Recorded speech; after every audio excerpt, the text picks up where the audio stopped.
바쁘게 살다 보면은요, 잃어버리는 것들이 많아요. 그 가운데 가장 큰 것이 여유가 아닐까 생각합니다. 여유가 없어져요. 더군다나 올해는 일찍 찾아온 무더위 때문에 그 무더위에게 우리의 여유를 빼앗기고 있는 것 아닌가. 그래서 오늘은 우리 여유를 찾는다는 의미에서 여러분과 함께 좀 저들 우아하게 시를 한 편 같이 읽으면서 오늘 설교의 문을 열어보려고 합니다. 정우승 시인이 쓴 수선아에게라는 시가 있습니다. 같이 한번 우리 마음을 좀 실어서 같이 한번 읽겠습니다. 울지 마라, 외로우니까 사람이다. 살아간다는 것은 외로움을 견디는 일이다. 공연이 오지 않는 전화를 기다리지 마라. 눈이 오면 눈길을 걸어가고 비가 오면 빗속을 걸어가라. 갈대숲에서 가슴 검은 도요새도 너를 보고 있다. 가끔은 하나님도 외로워서 눈물을 흘리신다. 새들이 나뭇가지에 앉아 있는 것도 외로움 때문이고 내가 물가에 앉아 있는 것도 외로움 때문이다. 산 그림자도 외로워서 하루에 한 번씩 마을로 내려온다. 종소리도 외로워서 울려 퍼진다. 어떻게 좀 마음의 여유가 좀 생기셨나요? 이 외로움이라고 하는 것은 사실 우리에게는 떠나지 않는 것들 같아요. 요즘 보면 특별히 그 혼자 있는 시간들이 많아지고 홀로됨의 시간들이 많아지면서 요즘에는 새로 나온 신조어들이 그런 거 아니에요, 여러분? 혼밥, 혼술, 그렇죠? 그다음에 뭐 요즘 뭐 또 혼영, 이게 뭐냐 그랬더니 영화 혼자 보는 거래요. 혼여, 여행 혼자 가는 거래요. 혼자 있게 되면서 우리도 모르는 사이에 외로움에 우리가 방치되고 있는 것은 아닌가. 여러분, 이 외로움에는 두 가지 특징이 있어요. 하나는 갑자기 찾아오는 겁니다. 예고 없이 찾아와요. 파도가 밀려오듯이 어느 날 갑자기 훅 들어와요, 우리 인생 가운데로. 더 큰 이유, 더 무서운 이유가 하나 있는데요. 이유가 없다는 거예요. 스스로 생각해 보아도 내가 외로워야 될 이유가 별로 없거든요. 그런데 외로워요. 가정에 문제가 있는 것도 아니고 경제적인 문제가 있는 것도 아니에요. 직장이나 사업에 문제가 있는 것도 아닙니다. 여전히 사랑하는 가족들이 있고 주위에 좋은 사람들이 있고 그리고 나의 삶은 다른 사람과 별 다를 것이 없는데 그런데 어느 순간 보면 외로워요. 이유가 없습니다. 자, 문제는 이러한 외로움이 지속되면은요, 심각한 정신질환으로까지 이어진다는 겁니다. 우울증으로까지 갈 수 있죠. 외로움. 혹시 여러분 가운데 나는 외롭다 생각하는 분 계십니까? 오늘 이 외로움이 우리 인생을 지배하지 않도록 오늘 하나님 주신 말씀을 통해 다시 한번 우리의 외로움이 회복되는 귀한 은혜가 있기를 주님의 이름으로 축복합니다. 오늘 본문에 보면 엘리야가 지금 이런 외로움으로 인한 절망 가운데 있는 거예요. 4절을 보세요. 자기 자신은 광야로 들어가 하루길쯤 가서 한 로뎀나무 아래에 앉아서 자기가 죽기를 원하여 이르되 여호와여 넉넉하오니 지금 내 생명을 거두시옵소서. 나는 내 조상들보다 낫지 못하니이다 하고 로뎀나무 아래에 누워 자더니.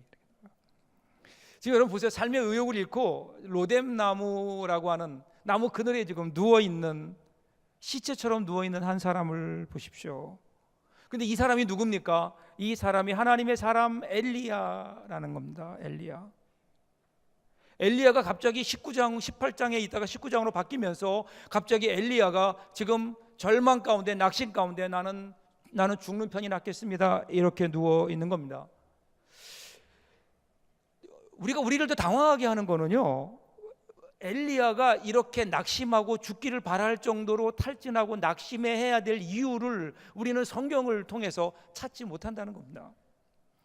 여러분 가만히 성경을 보세요. 생각해 보세요. 18장에 보면 엄청난 일들이 있었습니다. 갈멜산에서 바알의 제사장 400명, 아세라의 제사장 450명, 850명과 더불어서 이겨내잖아요. 그렇죠? 바알의 선지자 그들과 대결해서 그는 혼자서 이겨냅니다. 이와 같은 엄청난 승리가 있었습니다. 하나님의 기적을 경험했습니다. 그러면 어떤 모습이 우리가 상상할 수 있나요? 그 다음엔 당당하게 하나님의 영광 가운데 백성들 앞에 늠름하게 서 있는 큰 소리치는 엘리야의 모습을 우리들이 보아야 하는데, 그런데 지금 그는 절망 가운데 빠져 있습니다. 외로움에 못 견뎌하는 오늘 이 엘리야의 모습을 보면 그럼 우리가 이해할 수 없죠. 근데 그 이유가 하나 있기는 해요. 그게 2절입니다.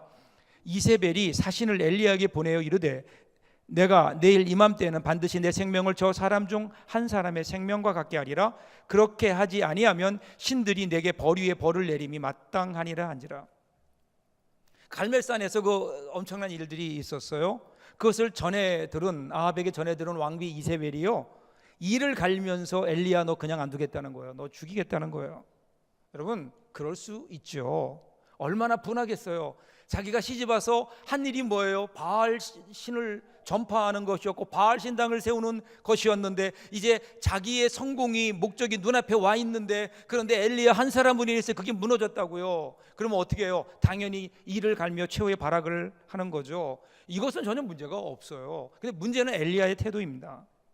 3절 4절을 보면요, 엘리야가 이 이야기를 듣고는 급하게 두려워합니다. 두려워해서 급히 일어나 목숨을 살리려고 도망해서 유다의 브엘세바로 갑니다. 북쪽에 있다가 브엘세바 끝, 남쪽 유다의 끝 국경 지역까지 내려가는 거예요. 여러분, 여기에 그 3절 4절에 나오는 단어들을 보면요, 두려워서 급히 자기 생명을 위해 도망하여, 여러분 전형적인 약자의 모습이 나옵니다. 그러면 성경은 이것이 바로 인간이다 그렇게 이야기합니다. 하나님의 영광이 임했더니 하나님의 영광으로 말미암아 하나님의 사람으로 정말 영웅적인 삶을 살았던 그것이 엘리야의 진짜 모습이 아니라, 어쩌면 엘리야의 진짜 모습은 하나님의 영광이 사라진 그 인간 엘리야의 모습은 바로 이것이 아닐까. 여러분, 이게 인간입니다. 어제는 분명히 하나님의 사람이었고, 어제는 하나님의 영광을 나타내는 능력의 사람이었지만, 그런데 여러분, 그 능력으로부터 떠나게 되면 이런 약한 모습일 수밖에 없는, 여러분, 이것이 우리 인간의 모습 아닐까요?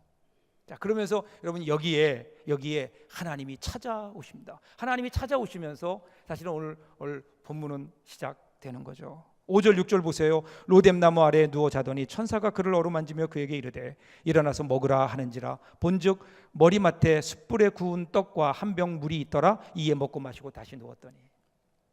하나님이 찾아오십니다. 그리고 하나님이 함께 하십니다. 함께 하시면서 그에게 주시는데 물을 주시고 빵을 주세요. 그 빵이라고 하는 말이요, 라틴어로 보면 파니스라고 합니다. 파니스. 그리고 라틴어로 함께라는 말이 컴이라는 말인데요, 이 두 말이 합쳐지면서 친구, 동반자라는 말에 콤파니아라는 말이 되고요, 이것이 영어의 컴패니언입니다. 그러니까 친구예요. 함께하는 사람. 이 함께하는 사람, 그거를 원래 뜻을 보면요, 빵을 같이 먹는 사람, 빵을 함께하는 사람, 빵을 식탁에 앉아서 함께 음식을 먹는 사람, 이것이 바로 컴패니언, 동반자라는 겁니다. 그러니까 하나님이 지금 그에게 빵을 주시면서 그냥 너 배고프지? 빵을 던져주시는 하나님이 아니라, 그 하나님은 어떤 의미인가 하면요, 함께 오셔서 동반자가 되어주시고 친구가 되어주시는, 지금 아무도 없이 누워있는 엘리야에게 찾아오셔서 엘리야의 친구가 되어주시는, 아무도 없는 광야, 그 외로운 사막길에 혼자 누워있는 엘리야에게 찾아오셔서 광야의 동반자가 되어주시는 겁니다. 그리고 오셔서 뭘 하실까요? 그를 위로하십니다. 그를 회복시켜 주십니다. 그리고 하나님의 일을 다시 하도록 그를 일으켜 세워주시는 하나님. 여러분, 오늘 저와 여러분들에게 찾아오신 하나님, 바로 이 엘리야의 하나님이심을 우리들이 분명히 믿고, 우리도 그렇게 일어나 하나님과 함께 다시 힘을 얻고 새롭게 회복되는 놀라운 은혜가 저와 여러분들에게 있기를 주님의 이름으로 축복합니다. 그래서 구체적으로 어떻게 하나님께서 그를 회복시키시는가 하는 것들이 그 다음에 나와요. 자, 7절 보세요. 여호와의 천사가 또다시 와서 어루만지며 이르되 일어나 먹으라. 내가 갈 길을 다 가지 못할까 하노라 하는지라. 하나님께 제일 먼저 오셔서 뭐 하셨는가 하면 물을 주시고 떡을 주세요. 그리고 먹게 합니다. 그리고는 재워요. 그러니까 와서 어떻게 먹고 마시고 재웁니다. 먹고 마시고 쉬고 자게 하세요. 왜 그러셨을까? 왜 하나님이 오셔서 제일 먼저 하신 일이 그거였을까요? 그거는 하나님이 보실 때 하나님의 진단은요, 지금 엘리야가 이렇게 탈진하고 낙심하고 외로움 가운데 있는 이유는, 첫 번째 이유는 육체의 피로였어요. 과로였습니다. 과로. 그것을 하나님이 아신 거죠. 우리가 사실은요, 인생을 살다가 낙심하게 되고 절망하게 되고 외로움을 느끼게 되는 경우 보면요, 육체적인 약함에서 올 때가 얼마나 많은지 모릅니다. 지금 여러분 엘리야를 한번 보세요. 엘리야가 얼마나 힘든 시간들을 보냈나요? 지난 3년 반 동안 지낸 것, 고생들, 혼자 살았던 것, 그것은 뒤로 하더라도 18장에 나오는 갈멜산의 대결을 한번 보세요. 엄청난 대결 앞에는 지금 바알과 아세라의 선지자들 850명이 있습니다. 거기에 수많은 백성들도 여전히 그쪽 편입니다. 자기는 혼자입니다. 여러분, 그 앞에서 느끼는 중압감이 어땠을까요? 그러니까 그가 기도했을 때 얼마나 절실하게 간절하게 애달게 기도했겠어요. 성경은 그 기도를 어떻게 하죠? 머리가 두 무릎 사이에 들어갈 정도로 간절히 기도했다. 여러분 가운데 그렇게 기도해 보신 적 있나요? 얼마나 간절히 기도했으면 머리가 무릎 사이에 들어가게. 여러분, 우리가 이렇게는 안 하더라도 간절하게 애끓는 기도를 우리들이 해본 적이 있잖아요. 여러분, 간절하게 애끓는 기도를 하고 나면 어떻던가요? 힘이 다 빠지잖아요. 몸에 진액이 빠져나가는 것 같잖아요. 거기다가 바알의 선지자 450명을 죽였어요.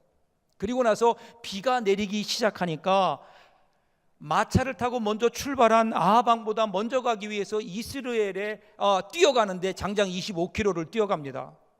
마라톤 반 이상 되는 거죠. 이것이요, 불과 하루 만에 일어난 일인 거예요. 엘리야가 어땠을까요? 아무리 하나님의 영광이 있고 하나님의 능력이 임한 그런 하나님의 사람이다 하더라도 육체적으로 피곤한 거예요. 과로한 거예요. 육체적으로 완전히 소진되어 버린 거예요.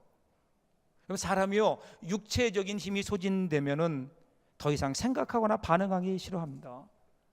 모든 환경과 여건들이 무겁게 느껴지는 거예요. 그래서 영적으로도 심각한 영향을 받습니다. 창세기 보면요, 하나님께서 인간을 창조하실 때 인간을 흙으로 창조하시죠, 육신을. 그리고 거기에 하나님이 생기를 불어넣으시니까 리빙 소울, 살아있는 영, 생명이 되었다. 성경은 그렇게 얘기합니다. 그래서 여러분, 그때 인간이라고 하는 것은 영과 육으로 나눌 수 있는 게 아니에요. 영과 육이 하나가 되면서 인간이 된 겁니다. 그래서 영과 육은 하나입니다. 서로 상호간에 영향을 미칩니다. 육신이 약하면 영혼도 영향을 받을 수밖에 없고요, 영혼이 상처를 입으면 육신도 상처를 입을 수밖에 없는, 지금 엘리야는요, 그 육체가 완전히 육체 힘이 소진되어서 움직일 힘조차 없는 상태입니다. 그러니까 어떨까요? 영적으로 반응하지 못하는 거예요. 영적인 일도 반응하지 못하는 겁니다. 여러분, 우리 육신이 약해서 탈진하면은요, 영적인 일도 감당할 수 없는 거예요. 그래서 그 다음에 나오는 8절에 보시면 그 하나님께서 가라고 하는 호렙산, 시내산을 가야 되는데 거기까지 가는데 무슨 힘으로 가는가 하면 성경은 분명히 기록하기를 그 음식물의 힘에 의지해서 갔다, 이렇게 얘기해요. 하나님이 준비하신 분명한 은혜가 있어요. 영적인 은혜가 분명히 있어요. 근데 그것을 감당하기 위해서, 거기까지 가기 위해서는 때로 우리의 육신이 건강해야 된다는 거예요. 우리 육신이 탈진하면 거기까지 가야 될 힘이 없는 거예요. 기독교는 영혼에만 관심 갖는 그런 종교가 아닙니다. 하나님이 우리를 창조하실 때 우리를 영혼만 창조하지 않으셨어요. 육신과 함께 창조하셨어요. 사람을 창조하셨어요. 사람. 육신은 중요한 겁니다. 혹시 여러분, 우리 육신 쉼없이 과로 가운데 있는 건 아닐까요? 그럼 어떻게 해야 육신의 피곤으로부터 회복할 수 있을까요? 정답은요, 쉬어야 합니다. 쉼은, 안식은 창조 질서의 원리입니다. 하나님께서 온 우주를 창조하실 때 6일 동안 창조하시고 하루를 쉬셨잖아요. 쉬셨어요. 결국 바꿔 얘기하면요, 하나님이 천지를 창조하시면서 일하시는 노동만이 하나님의 뜻이 아니라 쉬는 것도 하나님의 뜻이라는 겁니다. 그러니까 이것은 옵션이 아니라 하나님이 정하신 질서예요. 그래서 우리는 쉬어야 됩니다. 그래서 하나님께서는 6일 동안 일하게 하시고 하루는 쉬어라, 하나님의 안식을 따라 쉬도록 하나님께서 10가지 계명을 주시면서 네 번째에 안식일을 거룩히 지켜라, 안식을 하라고, 쉬라고 하나님께서는 아예 법죄화하셨죠. 법죄화하셨습니다. 그래서 우리는 쉬어야 됩니다. 쉬는 것도 억지로라도 계획해서라도 우리는 쉬어야 됩니다. 쉬어야 됩니다. 그런데 우리 이 쉼이 우리의 죄로 말미암아 깨졌어요. 죄가 우리에게서 쉼을, 안식을 빼어서 갔습니다. 죄가 우리 가운데 들어오면서 우리 가운데 욕심이 생겼어요. 이 욕심이 우리를 하여금 쉬지 못하고 자꾸만 움직이게 하고 긴장하게 하고 우리를 쉬지 못하게 일의 현장으로 내몰고 있는 거예요. 여러분, 그러다 보니까 바쁘게 일하다 보니까 놓치는 게 너무 많아요. 너무 많아요. 파란 하늘에 떠가는 구름을 본 적이 여러분 언제입니까? 하늘을 날아가는 새들을 바라보며 그 새들의 모습을, 새소리를 여러분 마음으로 느껴본 적이 과연 언제입니까? 사랑하는 이의 눈가에 맺힌 이슬을 받아줄 겨를도 없고요. 그리고 아파하는 친구의 마음도 거두어 주지 못합니다. 달려가는 자기의 발걸음이 어디에 닿을지도 모르는 채 그냥 뛰어가고 있는, 오늘 저는 여러분들이 이 아침에 잠시 쉬어서 여러분들의 인생에, 여러분들의 삶에 한번 쉼표를 찍어보면 어떨까요? 여러분, 자동차가요 그냥 막 달리기만 하면 어떻게 될까요? 어느 날 기름이 떨어져서 멈춰 서게 됩니다. 그렇게 되기 전에 어떻게 해야죠? 잠깐 멈추어 서서 기름을 넣고 자동차를 정비해야 합니다. 그래야 고장 없이 달릴 수 있는 것 아닐까요?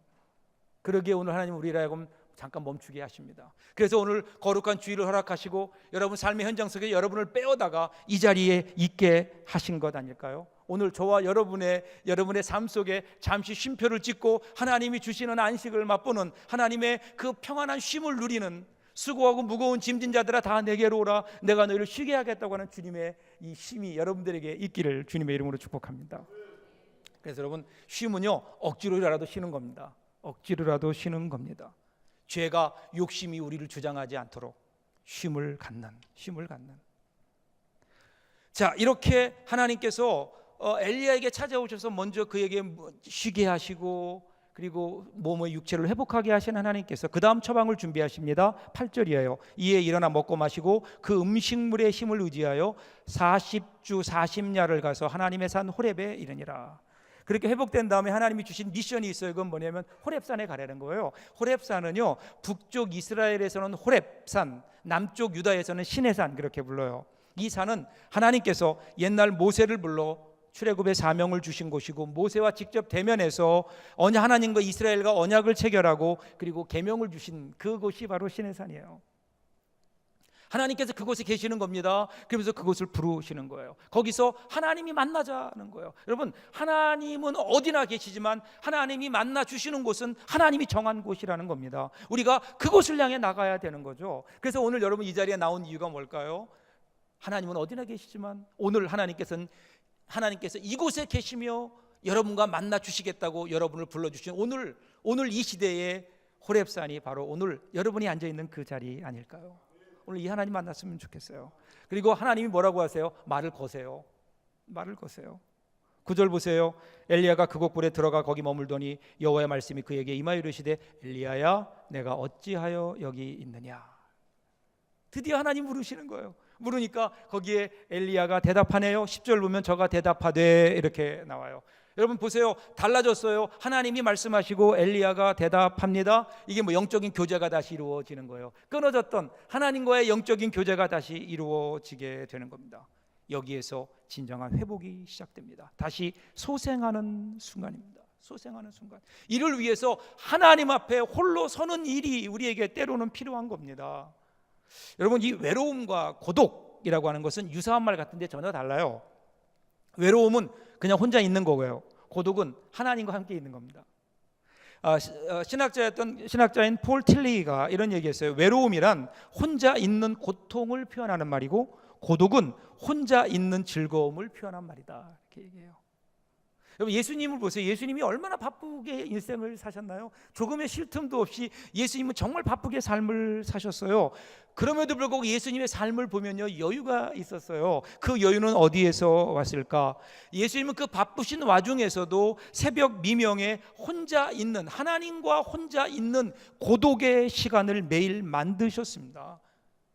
예수님은 그 시간을 만드셨어요. 그 고독의 시간, 홀로 있는 그 시간에 그는 일부러 홀로 있는 시간을 만들었고 하나님을 만났던 거죠.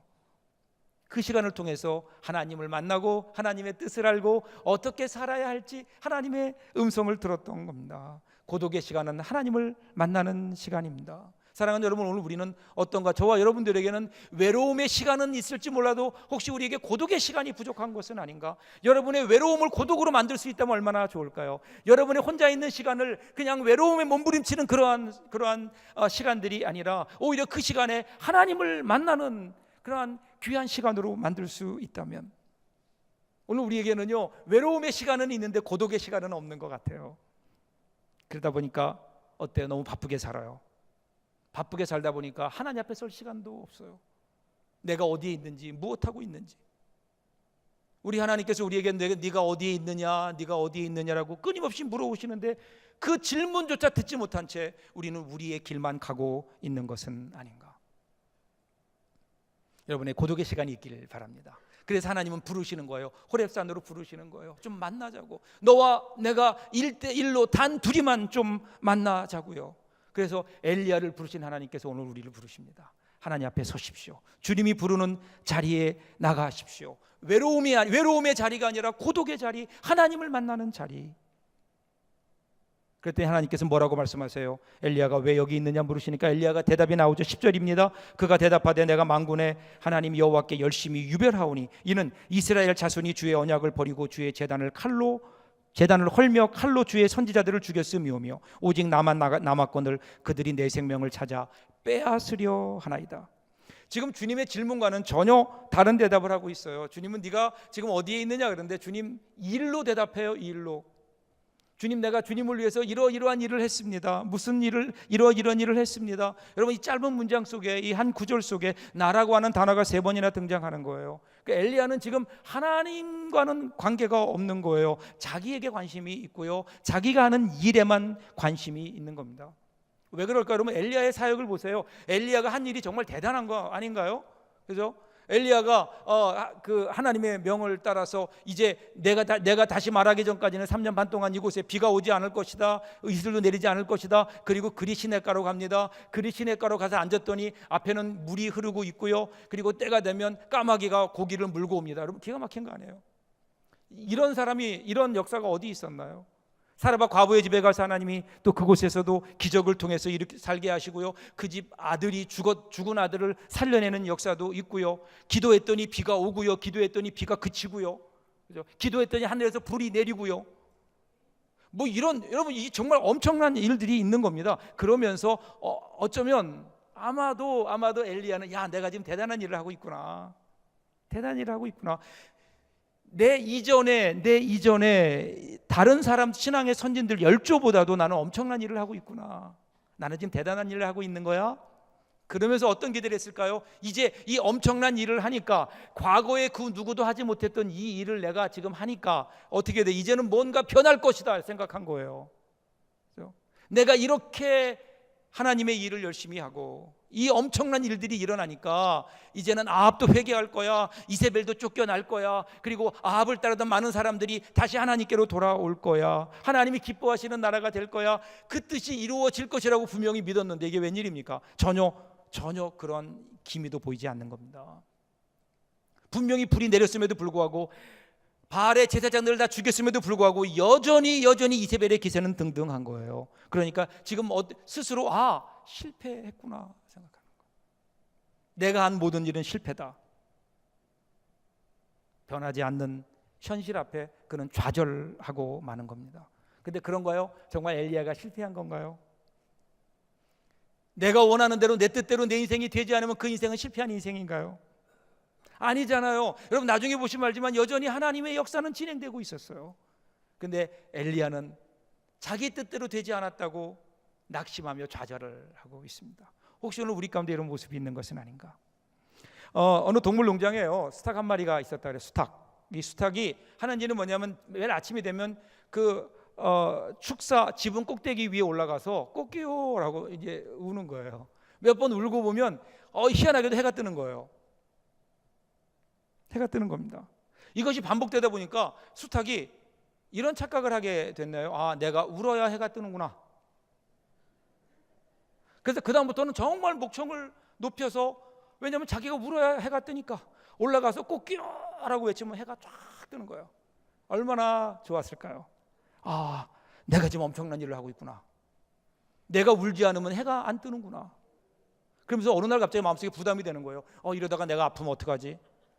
내가 감기라도 걸리고 내가 죽으면 이 땅에 해가 뜨지 않을 텐데, 해가 뜨지 않으면 온 세상이 캄캄해지고 풀은 다 죽을 것이고, 그러면 내가 나와 함께 지내는 내 사랑하는 다른 동물들이 다 죽겠지. 나는 죽으면 안 되는구나. 나에게 무슨 일이 있으면 안 돼. 이러면서 걱정하게 된 거예요. 어느 날 밤에도 그 걱정하다가 그만 뒤척거리다가 잠을 늦게 들었어요. 그래서 이 수탉이 늦잠을 잤네요. 아침에 딱 깨보니까 이게 웬일이에요? 해가 중천에 떠 있어요.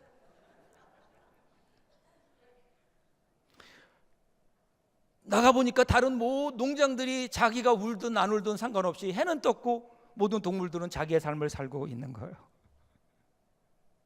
혹시 오늘 우리가 이 수탉처럼 이 수탉 신드롬 가운데 있는 것은 아닌가? 마치 내가 우주를 운행하고 있는 것 같아요. 내가 모든 것을 하고 내가 잘못되면 이 세상이 끝날 것 같은, 사업도 내가 하고 다 가족들도 내가 먹여 살리고 자식들도 내가 다 만들고, 어느 순간 내가 내 인생의 주인이 되어버렸어요. 내가 없으면 안 될 것 같은, 내가 없으면 끝날 것 같은, 그 잘 되면 내가 한 거야 교만해집니다. 그러다가 좀 안 되면 어떡할까요? 내가 주인이기 때문에 내 힘이 끝나는 그곳이 절망이 시작되는 곳이에요. 사랑하는 여러분, 내가 아니잖아요. 내가 아니잖아요. 지금 엘리야가 아니잖아요. 이 일을 감당하게 하신 분, 시작하게 하신 분이 하나님이시고, 일을 진행하시는 분도 하나님이시고, 일을 마치시는 분도 하나님이심을 지금 엘리야가 잊고 있고요. 엘리야는 자신이 하는 일이 대단한 일인 줄 알고 그 일이 안 되니까 좌절하고 절망한 거예요. 오늘 우리 가운데 혹시 이런 마음으로 살다가 절망하고 좌절하고 실망하고 원망하고 불평하는 분 혹시 안 계신가요? 내가 주인이 아닌데, 주인은 하나님이신데 이것이 바뀌니까 인생이 힘든 거예요. 하나님께서 이것을 깨우쳐 주십니다. 그리고 나서 다시 하나님이 누가 주인인지를 확인하세요. 15절 17절 보세요. 여호와께서 그에게 이르시되 너는 내 길을 돌이켜 광야를 통하여 다메섹에 가서 이르거든 하사엘에게 기름을 부어 아람의 왕이 되게 하고, 너는 또 님시 아들 예후에게 기름을 부어 이스라엘의 왕이 되게 하고, 또 아멜무홀라 사바세 아들 엘리사에게 기름을 부어 너를 대신하여 선지자가 되게 하라. 하사엘의 칼을 피하는 자는 예후가 죽일 것이요 예후의 칼을 피하는 자를 엘리사가 죽이리라. 지금 하나님께 새롭게 일을 주시는 거예요. 여러분, 지금 엘리야가 해야 되는 일은 뭐였나요? 이 바알을 섬기고 있는 이 아합이라는 왕을 끌어내리는 거였어요. 아합에게서 더 이상 바알신을 섬기지 못하도록 그를 내리는 것이었다고요.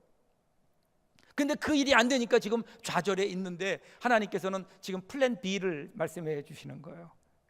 야, 지금 네가 낙심해 있을 일이 아니다. 이 일을 완수해라. 첫째로 다메섹에게 가서 하사엘에게 기름을 부어 아람의 왕이 되게 하라. 내가 그를 통해서 아합을 칠 것이다, 이거예요. 또 예후에게 기름을 부어 이스라엘의 왕이 되게 하라. 그것도 안 되면 그가 이 나라를 뒤엎어버릴 것이다. 엘리사에게 기름을 부어 너를 대신해서 선지자가 되게 하라. 네 뒤를 이어서 엘리사를 통해서 내가 이 나라에 나의 뜻을 전할 것이다. 지금 뭐예요? 하나님께서는요, 하나님의 일을 이루고 계신 거예요. 네가 지금 낙심해 있을 일이 아니라는 거예요. 여전히 내 일은 진행되고 있는데 왜 네가 낙심해 하느냐. 그러면서 다시 일을 주세요. 네가 해야 될 일들을 좀 바라보아라. 왜 우리가 외로움이 있을까요? 우리에게 어느 날 갑자기 외로움이 찾아올까요? 왜 우리가 그것 때문에 낙심할까요? 그것은 나를 바라보고 나에게만 집착하기 때문에 그런 겁니다. 지금 하나님은 눈을 들어서 넓은 세상을 바라보라는 거예요. 역사를 좀 바라보고 주위에 함께 사는 사람들을 좀 바라보고 거기에서 우리가 해야 될 일들을 한번 찾아보라는 겁니다. 그래야 우리가 해야 될 일이 있어야 우리가 낙심하지 않는 거예요. 나는 내 인생은 끝났다, 나는 더 이상 할 일이 없다. 그럴 때 여러분 거기에 외로움이 찾아오고 그 외로움이 우리를 낙심으로 끌고 가는 것 아니에요? 우리가 살아있다는 것은 아직도 우리에게는 하나님이 우리를 통해서 이루고자 하는 뜻이 있다는 것 아닐까요? 그러면 그 일들이 이루어지면 하나님이 데려가시는 거예요. 아직도 우리에게 그 뜻이 있는 겁니다. 하나님은 엘리야를 향해 말씀하십니다. 너 자신에서 벗어나서 다른 사람을 보라는 거. 하나님이 맡기신 일들을 바라보라는 거예요. 우리가 해야 될 일이 많이 있잖아요. 우리 사랑하는 자녀들이 있잖아요. 우리 사랑하는 자녀들, 사랑하는 가족들, 그들을 위해 아직도 내가 할 일이 있잖아요. 우리 교회를 바라보십시오. 교회 안에 아직도 내가 해야 될 일들이 있는 거예요. 북녘에 아직도 굶주리는 우리 동포가 있고요. 우리 주위에 아직도 한 끼 밥도 제대로 먹지 못하는 가난한 사람들이 우리 가운데 얼마나 많은지 모릅니다.